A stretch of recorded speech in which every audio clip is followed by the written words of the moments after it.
Beredar video seorang pria yang telah menjadi sosok ayah mencukur rambut anaknya menjadi perbincangan hangat warganet.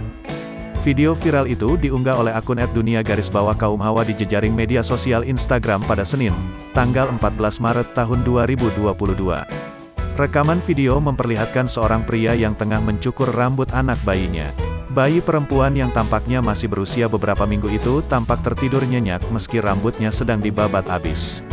Pria itu terlihat sangat telaten, pelan-pelan, saat membotaki anak perempuannya.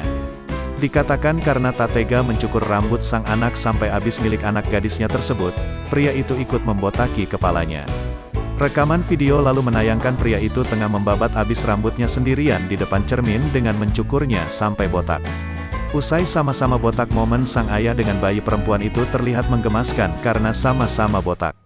Sang ayah tampak beberapa kali menggendong, memeluk dan memomong bayi kesayangannya itu. Aksi pria itu dikatakan lantaran ingin menemani anaknya botak agar tak sendirian. Video viral itu lantas dibanjiri beragam tanggapan dari warganet di kolom komentar.